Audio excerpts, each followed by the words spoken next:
जय हिंद साथियों, आरएल के डिजिटल प्लेटफॉर्म पर आप सभी का स्वागत है। राजस्थान 21 की सीरीज में मैं गजपाल सिंह आप लोगों के साथ हूं। पार्ट 7 के अंदर दोस्तों आज हम बात करते हैं 21 प्रश्नों की और उनके साथ जुड़ी हुई बहुत सारी जानकारी हम और आप साथ में साझा करने वाले हैं। तो लीजिए आप लोगों के लिए आज की सीरीज का पहला प्रश्न। आज की सीरीज का पहला प्रश्न एक उपाधि को लेकर के है कि राठौड़ों का यूलिसेज किसे कहते हैं। एक उपाधि है राठौड़ों का यूलिसेज, जो किसे दी गई है। राठौड़ों का यूलिसेज क्या राव मालदेव को कहते हैं, राव चंद्रसेन को कहते हैं, राव जोधा को या दुर्गादास राठौड़ को कहा जाता है। जी हाँ, बड़ा आसान सा प्रश्न है। आप में से कई विद्यार्थी जानते होंगे राठौड़ों का यूलिसेज कहा गया है साथियों दुर्गादास राठौड़ को। दुर्गादास राठौड़ मारवाड़ के राजा जसवंत सिंह के प्रधानमंत्री हुआ करते थे। इन्होंने 30 वर्ष तक मुगल बादशाह औरंगजेब से संघर्ष किया और इन्होंने अजीत सिंह को आखिरकार राज्य दिलवा दिया था देवारी समझौते के बाद में। तो इन्हें दुर्गादास राठौड़ को राठौड़ों का यूलिसेज कहा जाता है। दोस्तों अगर आपसे ये पूछ ले कि ये उपाधि किसने दी थी तो आपको बताना होगा यह उपाधि कर्नल जेम्स टॉड ने दी थी। कर्नल टॉड ने इन्हें राठौड़ों का यूलिसेज कहा था क्योंकि यूलिसेज नामक एक इटली के सेनापति हुआ करते थे, उनसे तुलना की गई है। और भी उपाधियाँ थी। दुर्गादास राठौड़ को कहा जाता है साथियों मारवाड़ का उद्धारक कहा जाता है। दुर्गादास राठौड़ को कहा जाता है मारवाड़ रा अण बिंदिया मोती, मारवाड़ रा अण बिंदिया मोती कहा जाता है। मारवाड़ रा अण बिंदिया मोती भी कहा जाता है। तो ये सारी उपाधि दुर्गादास राठौड़ को प्राप्त थी। जोधपुर के शासक राव मालदेव जब ये शासक बने तब इनके पास में 2 परगने हुआ करते थे, एक तो जोधपुर और दूसरा सोजत। लेकिन इन्होंने 52 युद्ध करके 58 परगनों को जीता था, इसलिए इन्हें कहा जाता है 52 युद्धों व 58 परगनों का विजेता। 52 युद्धों व 58 परगनों का विजेता किसे कहा जाता है तो आप लोगों को बताना है। यह कहा जाता है मारवाड़ के शासक मालदेव को। और साथियों राव मालदेव को उपाधि दी थी फारसी इतिहासकारों ने। फारसी इतिहासकारों ने इन्हें कहा था हशमत वाला राजा। फारसी इतिहासकारों ने हशमत वाला राजा कहा था राव मालदेव को। और हशमत वाला का अर्थ होता है शान और शौकत वाला राजा। ठीक है। राव चंद्रसेन की उपाधियों की बात करें तो राव चंद्रसेन को कहा जाता है साथियों मारवाड़ का प्रताप कहा जाता है। मारवाड़ का प्रताप। और यह प्रताप से पहले हुए थे, महाराणा प्रताप से पहले, इसलिए एक इनको उपाधि प्राप्त है प्रताप का अग्रगामी ये भी कहा जाता है मारवाड़ के राव चंद्रसेन को, जिन्होंने कभी भी मुगलों की अर्थात अकबर की अधीनता स्वीकार नहीं की थी। और जितनी प्रसिद्धि महाराणा प्रताप को मिली उतनी राव चंद्रसेन को नहीं मिली। लोग इन्हें भूल चुके हैं, इसलिए इन्हें कहा जाता है मारवाड़ का भूला बिसरा राजा। मारवाड़ का भूला बिसरा राजा किसे कहते हैं? राव चंद्रसेन को कहते हैं। तो इस प्रकार से इन राजाओं के बारे में, उपाधियों के बारे में पहले प्रश्न में हम लोगों ने चर्चा की। अब मैं ले चलता हूं आपको दूसरे प्रश्न की तरफ। दूसरा प्रश्न 1857 की क्रांति से रिलेटेड है कि 1857 की जो क्रांति हुई थी उस समय कोटा के अंदर कोई सैनिक छावनी थी नहीं। हम जानते हैं क्रांति के अंदर छावनियाँ 6 हुआ करती थी। राजस्थान में 6 सैनिक छावनियाँ थी, जिसमें 2 ने तो विद्रोह में भाग नहीं लिया था और 4 छावनियों ने विद्रोह किया था। कोटा के अंदर जनता ने विद्रोह किया था तो जन विद्रोह कहते हैं। आपको बताना है कोटा का जन विद्रोह कब हुआ था। निम्न चारों में से सही तिथि को पहचानिए। वैसे चारों तिथि 15 लिख रखी है और 1857 ईस्वी सन लिख रखा है। आपको सही महीने को ढूंढना है, दिसंबर, नवंबर, सितंबर या अक्टूबर। जी हाँ, इस प्रश्न का सही उत्तर है कोटा का जन विद्रोह हुआ था 15 अक्टूबर 1857 को। उस समय कोटा के राजा जो थे उनका नाम था राम सिंह सेकेंड। और कोटा का पीए मतलब पॉलिटिकल एजेंट। साथियों कोटा के पॉलिटिकल एजेंट का नाम हुआ करता था मेजर बर्टन। यहाँ के जो विद्रोही लोग थे जिन्होंने विद्रोह का नेतृत्व किया था, विद्रोह करने वाले व्यक्तियों में प्रमुख नाम आता है जयदयाल, और दूसरे व्यक्ति थे मेहराब खान, जयदयाल और मेहराब खान। इन्होंने विद्रोह का नेतृत्व किया था। यहाँ पर दो सेनाएं भी हुआ करती थी। एक सेना को कहा जाता था भवानी पलटन और दूसरी सेना का नाम हुआ करता था नारायण पलटन। नारायण और भवानी इन व्यक्तियों ने और विद्रोहियों ने मिलकर के कोटा के राजा राम सिंह को अपने ही महल के अंदर साथियों कैद कर दिया था और कोटा के पॉलिटिकल एजेंट जो बर्टन हुआ करते थे, इन बर्टन का सिर काट करके भाले में रख करके कोटा के पूरे शहर के अंदर घुमाया था। कोटा के पॉलिटिकल एजेंट बर्टन के पुत्र की भी हत्या कर दी गई थी। फिर मेजर रॉबर्ट्स जो एक अंग्रेज अधिकारी थे, उन्होंने करौली के राजा मदन पाल की सहायता से राम सिंह को कैद मुक्त करवाया था। तो याद रखिएगा कोटा के जन विद्रोह की डेट क्या है, 15 अक्टूबर 1857।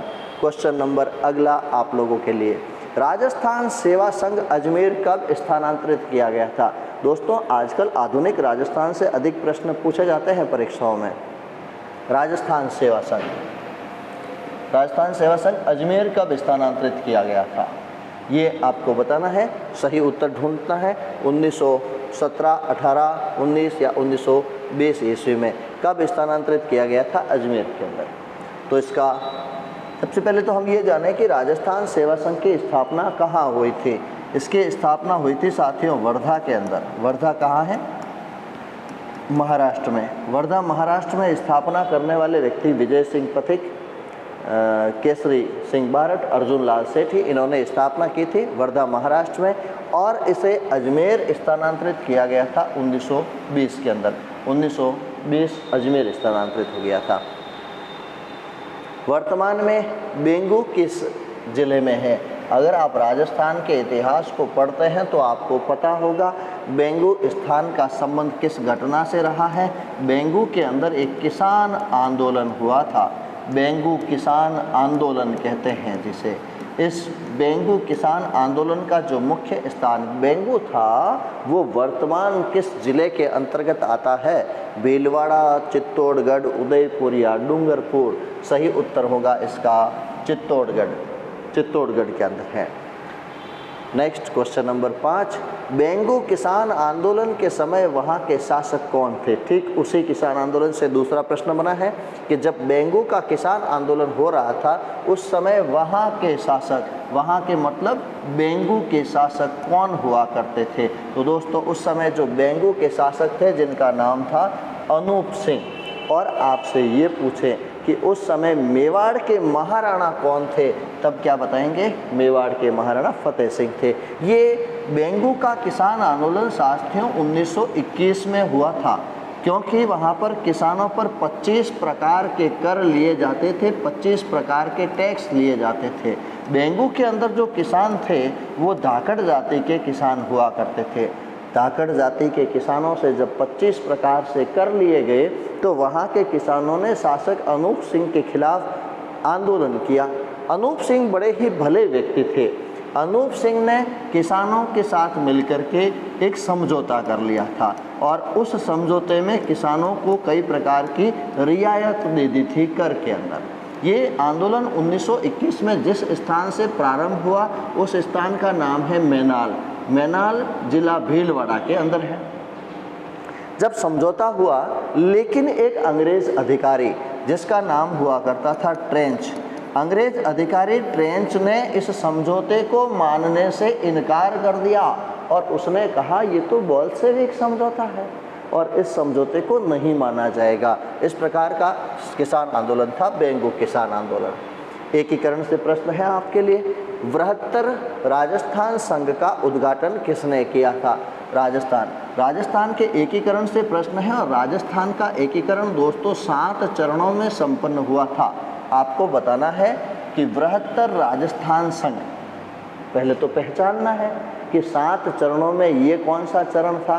तो परीक्षा के अंदर प्रश्न की गति भी तेज होनी चाहिए। आपने बड़े ध्यान से ढंग से अगर पढ़ा है तो इसको फटाफट से पकड़ सकते हैं। पहले चरण का नाम मत्स्य संघ हुआ करता था, दूसरे का नाम हुआ करता था पूर्वी राजस्थान, तीसरे का संयुक्त, चौथे का संयुक्त के बाद चौथे का था वृहद राजस्थान और 5वें को कहा जाता था संयुक्त वृहद राजस्थान। तो ये साथियों चौथा चरण है, वृहद कहो चाहे वृहत्तर राजस्थान।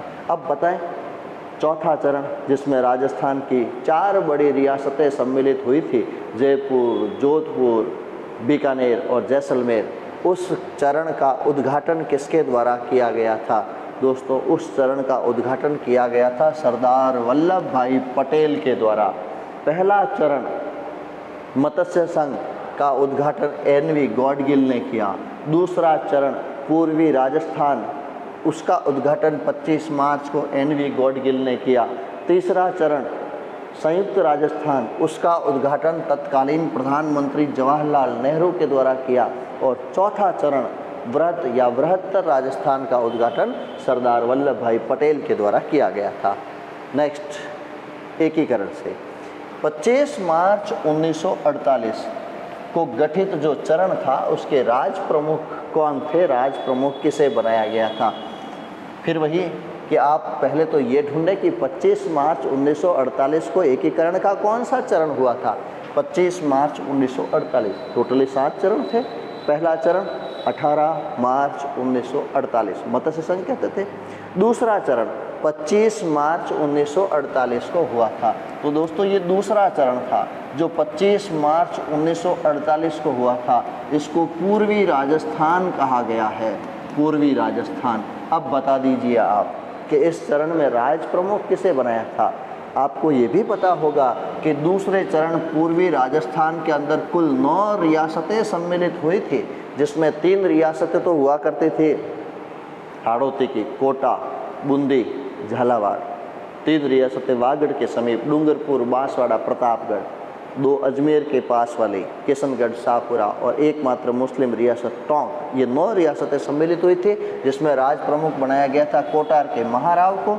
और उस समय जो कोटा के महाराव थे उनका नाम था भीम सिंह। तो इस प्रश्न का सही उत्तर होगा ब। ठीक है। और अगर प्रश्न इस प्रकार हो कि बताएं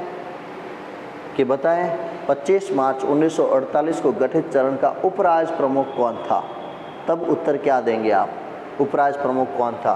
तो उसका सही उत्तर होगा, इसमें दूसरे चरण में उपराज प्रमुख बनाया गया था बूंदी के शासक थे जिनका नाम था बहादुर सिंह। बूंदी के शासक बहादुर सिंह थे, उनको उपराज प्रमुख बनाया गया था। क्लियर? बढ़े अगले प्रश्न की तरफ। लीजिए साहब अगला प्रश्न आप लोगों के लिए।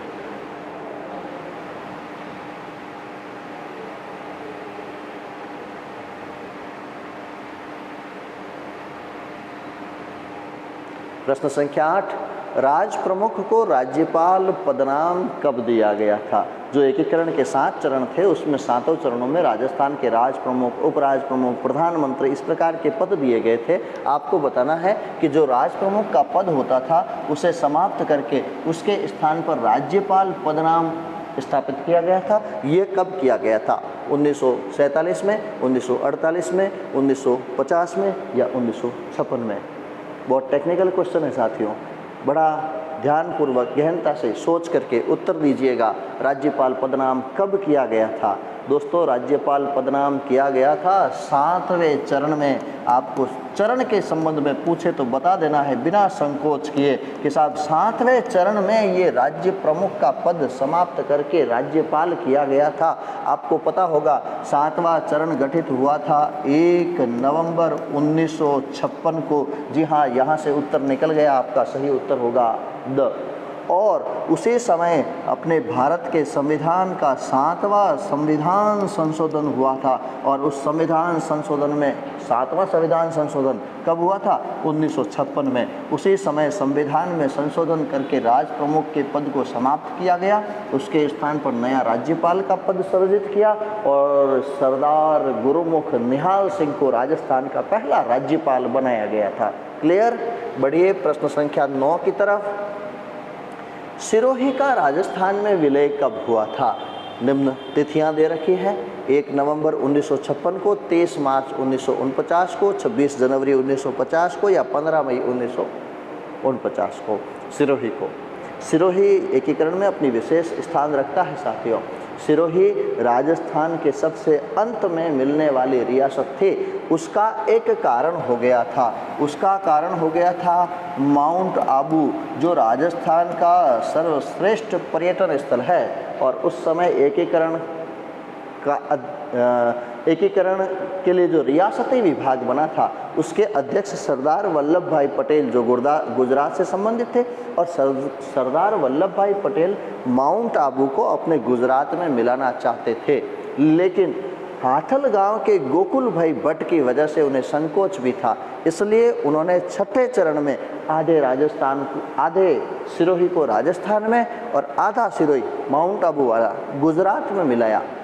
जब गोकुल भाई भट्ट ने इसका विरोध किया, तत्कालीन प्रधानमंत्री जवाहरलाल नेहरू से शिकायत की, तब जवाहरलाल नेहरू के कहने से उसका संशोधन हुआ, 7वां चरण किया, और 7वें चरण में शेष जितना भी सिरोही था उसको राजस्थान में मिलाया गया। कौन से चरण में? 7वें चरण में। और 7वां चरण कब हुआ था? 1 नवंबर 1956 में। तो टोटली सिरोही का विलय कब हुआ था? 1 नवंबर 1956 में। क्लियर? बढ़िए अगले प्रश्न पर। राजस्थान के एकीकरण में तृतीय चरण की राजधानी किसे बनाया गया था? राजस्थान का एकीकरण का तीसरा चरण। साथियों, राजस्थान के एकीकरण के तीसरे चरण को कहते हैं संयुक्त राजस्थान। संयुक्त राजस्थान कहते हैं तीसरे चरण को। और तीसरा चरण के अंदर क्या हुआ कि जो इससे पूर्व बना था, यानी दूसरा चरण, जिसका नाम हुआ करता था पूर्वी राजस्थान, उसमें एक रियासत और मिल गई थी। कौन सी रियासत? मेवाड़। और उस मेवाड़ रियासत के शासक थे महाराणा भूपाल सिंह। इस प्रकार तीसरा चरण बना था। आपको पता होगा तीसरे चरण के संगठन की डेट क्या थी? पहले की 18 मार्च और इसका 1 महीने बाद यानी 18 अप्रैल 1948 को यह संगठन गठित हुआ था। 18 अप्रैल 1948 को जब मेवाड़ का मिलना हो गया पूर्वी राजस्थान में। मेवाड़ चूँकि अपने आप में बड़ी रियासत थी और रियासती विभाग का जो नियम था उसके अनुसार चाहे तो स्वतंत्र रह सकती थी, क्योंकि इसकी जनसंख्या 10 लाख से अधिक और वार्षिक आय भी 1 करोड़ से अधिक थे। इसलिए जब मेवाड़ मिला तो इनकी कई शर्तों को माना गया था और राजधानी जो है वो मेवाड़ को यानी उदयपुर को बनाया गया था। हालांकि ये यहाँ ध्यान रखने की बात है कि तीसरे चरण का उद्घाटन कहाँ हुआ था? उद्घाटन कोटा के अंदर हुआ था। और उद्घाटन करने के लिए कौन आए थे? स्वयं प्रधानमंत्री पंडित जवाहरलाल नेहरू आए थे। नेहरू जी उस समय उद्घाटन करने आए थे। राजधानी उदयपुर थी। 11वां प्रश्न, किस आयोग की सिफारिश के आधार पर आबू यानी माउंट आबू और देलवाड़ा व अजमेर मेरवाड़ा को राजस्थान में मिलाया गया था? आबू देलवाड़ा जो सरदार वल्लभ भाई अपने गुजरात में मिलाना चाहते थे और ये 7वें चरण के अंतर्गत मिले थे। राजस्थान का केंद्र शासित प्रदेश अजमेर मेरवाड़ा जो सी श्रेणी का प्रदेश था, इसके विधानसभा का नाम दारा सभा था, जिसके मुख्यमंत्री हरिभाऊ उपाध्याय हुआ करते थे। यह अजमेर मेरवाड़ा और आबू देलवाड़ा राजस्थान के एकीकरण के 7वें चरण में सम्मिलित हुआ था। इसके लिए कौन से संगठन का गठन हुआ? BR पटेल समिति, राज्य पुनर्गठन आयोग, P सत्यनारायण राव समिति या शंकरदेव राव समिति? सही उत्तर को ढूंढिए साथियों। बहुत बढ़िया प्रश्न है ये, बहुत बढ़िया प्रश्न है। वास्तव में पढ़ने वाले विद्यार्थी ही इसको सरल कर सकते हैं। जी हाँ, इसका सही उत्तर होगा राज्य पुनर्गठन आयोग। तो BR पटेल समिति किसके लिए बनी थी? BR पटेल समिति बनी थी दोस्तों जब राजधानी को लेकर के विवाद हो गया था। किसके बीच में? जयपुर और जोधपुर के बीच में। जयपुर जोधपुर के बीच में P सत्यनारायण राव समिति, यह भी राजधानी के विवाद हेतु बनी थी, लेकिन कौन सी? जयपुर और अजमेर को लेकर के राजधानी का विवाद हुआ था। उस समय P सत्यनारायण राव समिति। शंकरदेव राव समिति, इसका संबंध 5वें चरण से है, जिसमें चतुर्थ चरण वृद्ध राजस्थान में मत्स्य संघ का विलय कर दिया गया था। क्लियर? बढ़िए अगले प्रश्न 12 के लिए। निम्न में असुमेलित कौन सा है? जब P सत्यनारायण राव समिति की सिफारिश के आधार पर एकीकरण हो रहा था, BR पटेल समिति बनी थी, उस समय कई सारे विशेष अधिकार दे दिए गए थे अलग अलग। आज भी वो सारे न्यायालय स्थान वहीं स्थित है। आपको बताना है कौन सा कहाँ स्थित नहीं है। क्या कृषि विभाग भरतपुर में है, उच्च न्यायालय जोधपुर में है, खनिज विभाग उदयपुर में है, या सहकारी विभाग बीकानेर के अंदर है? दोस्तों, कृषि विभाग भरतपुर सही है, उच्च न्यायालय हाईकोर्ट जोधपुर में है, खनिज विभाग भी वर्तमान उदयपुर में है, सहकारी विभाग जो है बीकानेर, ये कतई संगत नहीं है। तो असुमेलित योग्य होगा सहकारी विभाग बीकानेर। राजस्थानी वेशभूषा में वर वधु गठबंधन का वस्त्र कहलाता है। वर और वधु जब फेरे लेते हैं उस समय उनके बीच में गठबंधन, गठ जोड़ा जोड़ा जाता है, उसका एक वस्त्र होता है। ये राजस्थानी रीति रिवाज से लिया गया प्रश्न है। वर और वधु के गठबंधन के गठ जोड़े में जो वस्त्र उपयोग में लिया जाता है उसको क्या कहते हैं? ताकी कहते हैं, धूब कहते हैं, दटी कहते हैं, या धोरियो कहते हैं? यह तो राजस्थान की संस्कृति का ही प्रश्न है। तो आप अपने परिवेश में अगर सुना हो, वहाँ रुचि रखते हो या ध्यान रखते हो, तो आप इसका उत्तर दे सकते हैं। इसका सही उत्तर होगा साथियों दटी। दटी कहा जाता है राजस्थानी वेशभूषा के गठबंधन वाले वस्त्र को। नेक्स्ट क्वेश्चन नंबर 14, पुरुष व स्त्रियों द्वारा गले में पहने जाने वाला आभूषण कौन सा है? पुरुष और स्त्रियां गले के अंदर कौन सा आभूषण? देखिए, दोनों की बात हुई है, पुरुष भी पहनते हैं और स्त्रियां भी पहनती हैं और गले में पहना जाता है। वो आभूषण आप लोगों को बताना है। बात कर लेते हैं एक एक पर, अभी उत्तर निकल जाएगा। सबसे पहला शब्द है येलरू। येलरू क्या? येलरू तो साहब एक जो जनजाति होती है, गरासिया जनजाति, उस गरासिया जनजाति की एक सामाजिक संस्था होती है। सामाजिक संस्था, गरासिया जनजाति की सामाजिक संस्था को कहते हैं येलरू। तो ये तो हो नहीं सकता। दूसरा शब्द मंगलसूत्र। ये मैं बताऊं या रहने दूं? मेरे हिसाब से आप सभी परिचित हैं इससे कि मंगलसूत्र जो है यह महिलाएं धारण करती हैं अपने गले के अंदर और एक सुहाग का प्रतीक आभूषण है। ठीक। दामनी, दामनी किसे कहते हैं? दामनी कहते हैं दोस्तों ओढ़नी को। यह ओढ़नी ओढ़ती हैं विधवा महिलाएं। विधवा महिलाएं भी कौन से क्षेत्र की? हाड़ौती क्षेत्र की। हाड़ौती में विधवा महिलाएं काले रंग की ओढ़नी को ओढ़ती है जिसे दामनी कहती हैं। आप लोग जरा सोच रहे होंगे कि साहब कहीं दो अंगूठियां एक साथ पहनी जाती है, खोली जाती है, उन्हें तो दामनी नहीं कहते। आपका सोचना सही है लेकिन थोड़ा सा अलग है। दो अंगूठियां एक साथ जो पहनी जाती है, खोली जाती है, जो जॉइंट होती है, उनको कहते हैं दोस्तों दामना। तो दामना कहता है ये होता है एक आभूषण और दामनी है एक वेशभूषा। अंत में शब्द बचा है हंसली। तो यही सही उत्तर है। हंसली पुरुष और महिलाएं दोनों अपने गले में धारण करते हैं, यह एक आभूषण हो गया। बढ़िए प्रश्न संख्या 15 की तरफ। भंवरिया बेसरी आभूषण का संबंध किससे है? कौन से अंग पर धारण किए जाते हैं भंवरिया और बेसरी? दोस्तों, भंवरिया तो उसको लाड से कहा गया है। यहाँ पर भंवरा शब्द भी आपको मिल सकता है। तो अब बताएं वो कौन से अंग का आभूषण है? बड़ा आसान सा प्रश्न है। सही उत्तर होगा नाक पर धारण किए जाते हैं ना। हमने ऑफलाइन क्लास में जब पढ़ा तब बात की थी इस प्रकार से कि दो मेड में थी और वे बेचारी चुन्नी ओढ़ करके चुप चौप जा रही थी। जब रास्ते में भंवरा ने काटा था, जब रास्ते ने भंवरा में काटा था तो लोग इकट्ठा हो गए थे। लोग इकट्ठा हुए, एक की नथ ले ली थी ने, एक की बाड़ी लेके भाग गए थे। पीछे क्या बच गया उनके पास में? पीछे बच गया था फीणी और पीछे बच गया था उनके पास में लटकन बच गया था। ये सारे नाक के आभूषण हैं। बेसरी, चुन्नी, चौंप, भंवरा, काटा, लौंग, नथ, बाड़ी, फीणी, लटकन। और इसमें से दो शब्द अपने को पूछे गए हैं कि बेसरी कहाँ पहना जाता है और भंवरा यानी भंवरिया कहाँ पहना जाता है। तो सही उत्तर क्या होगा? यह नाक पर पहने जाने वाले आभूषण है। आपने राजस्थान के चित्रकला को अगर पढ़ा है तो किशनगढ़ चित्र शैली जरूर पढ़ी होगी। और किशनगढ़ चित्र शैली में एक सुंदर सा चित्र बना है जिसको बनी ठनी के नाम से जाना जाता है। बनी ठनी। और इसी बनी ठनी को तो एरिक डिक्सन ने कहा था भारत की मोनालिसा। भारत की मोनालिसा कहा था इसको। अगर और भारत की मोनालिसा कहे जाने वाले इस चित्र बनी ठनी को बनाने वाले कौन? चित्रकार मोर ध्वज निहाल चंद थे साथियों। आप अगर कहीं बनी ठनी का चित्र देख लो, एक सुंदर महिला है, सुंदर नहीं अति सुंदर महिला है, उसके चित्र को देख लो तो आप कैसे पहचानोगे कि यही बनी ठनी है? उसकी पहचान मैं आपको बता देता हूँ, आप आगे मत बताइएगा। उसकी पहचान है बेसरी। अगर एक महिला बड़ी सुंदर सी है राजस्थान के अंदर और उसके नाक के अंदर बेसरी आभूषण दिख जाए तो निश्चित ही वह महिला है, बनी ठनी है।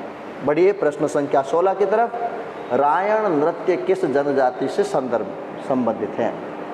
हालांकि ये प्रश्न अपनी सीरीज में पहले एक बार और आ चुका है। रायण नृत्य ना, रायण नृत्य किया जाता है गरासिया जनजाति के द्वारा।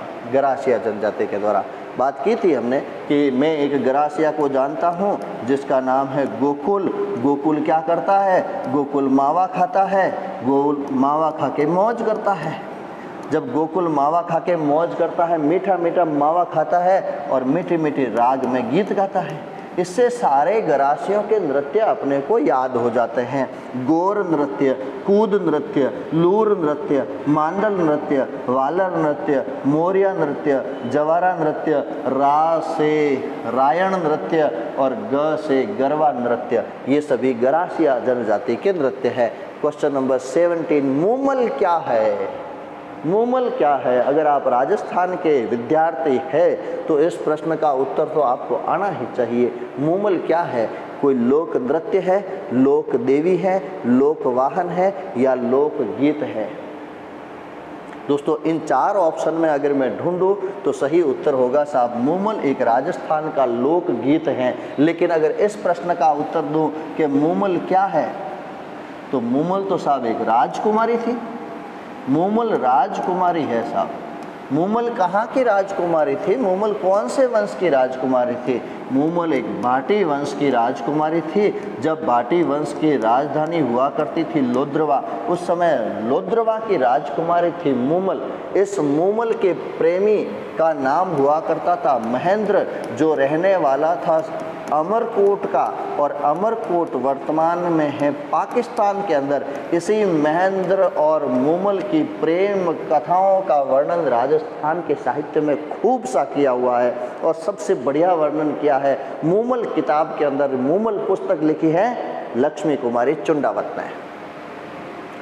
प्रश्न संख्या 18, जैसलमेर क्षेत्र में पति के परदेश जाने पर उसके वियोग में गाए जाने वाले गीत है हमसीडो, झोरावा, लावणी या सुमटिया? बहुत बढ़िया प्रश्न आया है। जैसलमेर क्षेत्र में, पर्टिकुलर क्षेत्र का नाम बताया है। जैसलमेर में अगर पति परदेश चला जाए तो उसकी नायिका उसके वियोग में, उसके विरह में कौन सा गीत गाती है? वो गाती है साथियों झोरावा गीत गाती है, झोरावा। और याद रखिए लावणी के बारे में, लावणी भी जैसलमेर क्षेत्र का ही लोकगीत है, लेकिन लावणी एक ऐसा गीत है जो नायक गाता है। किसकी याद में? नायिका की याद में। नायक अपने नायिका की याद में गाता है। बाकी जितने भी गीत बने वो नायिकाएं गाती है नायक के लिए। ठीक, हमसीडो, हमसीडो गीत गाए जाते हैं भील समुदाय के द्वारा। नाम है हम है, इसका मतलब है बहुवचन। तो कौन गाएंगे? पुरुष भी गाएंगे और भील जनजाति की महिलाएं भी गाएगी। भील महिला और पुरुष साथ में गाते हैं। ऐसे गीतों को क्या कहेंगे हम? युगल गीत है। ये कपल सॉन्ग है, युगल गीत है। भील महिला पुरुष गाते हैं अपने पर्वतीय क्षेत्रों में, भील पर्वतों में रहते हैं। सुमटिया, सुमटिया कहते हैं दोस्तों तोता को, पैरोट को, सुमटिया। यह गीत गाए जाते हैं भील महिलाओं के द्वारा। भील महिलाएं गाती है जब उनका पति परदेश चला जाता है तो परदेश गए पति को संदेश भेजने के लिए सुमटिया गीत गाया जाता है। अलग अलग पक्ष हैं। कुर्जा गीत, नायिका परदेश गए पति को घर बुलाने के लिए कुर्जा के माध्यम से संदेश भेजती है। जब कुर्जा अवेलेबल नहीं हुई तो भील महिला ने सुमटिया को भेज दिया। और कागा जब घर के मुंडेर पर आता है तो पति के घर आने का शगुन मनाया जाता है। चले बट प्रश्न संख्या 19, लाल दासी और चरणदासी संप्रदाय का साहित्य, यानी कि लालदासी और चरणदासी संप्रदाय के जितने भी बुक्स लिखी गई है, किताबें लिखी गई हैं, वो कौन सी भाषा में, कौन सी बोली में रची गई हैं? मेवाड़ी में, मेवाती में, मालवी में या मारवाड़ी में? बड़ा आसान सा प्रश्न है। अगर आप संप्रदाय को ध्यान से पढ़ते हैं, आपको पता करना है लालदासी संप्रदाय चलाया था लालदास जी ने, चरणदासी संप्रदाय चलाया था चरणदास जी ने। इन दोनों का संबंध कौन से स्थान से है? आपका उत्तर निकल जाएगा। लालदास जी थे साहब धौली दूब, अलवर के रहने वाले। चरणदास जी थे डेहरा, अलवर के रहने वाले। तो लालदास जी और चरणदास जी दोनों अलवर के रहने वाले थे। अलवर तो हम अब कहते हैं, इसी भूभाग का पुराना नाम क्या था? मेवात था। और मेवात की बोली क्या कहलाई? मेवाती। तो प्रश्न संख्या 19 का सही उत्तर क्या हो जाएगा? मेवात। प्रश्न संख्या 20, फूलडोल का मेला कहाँ आयोजित होता है? फूलडोल का मेला सिवाड़ सवाई माधोपुर में, सांगोद कोटा में, आसिंद भीलवाड़ा में या जय भवानीपुरा जयपुर के अंदर? अगर आप संप्रदाय को जानते हैं तो आपको पता होगा फूलडोल का मेला जो है वो कौन से संप्रदाय से संबंधित है।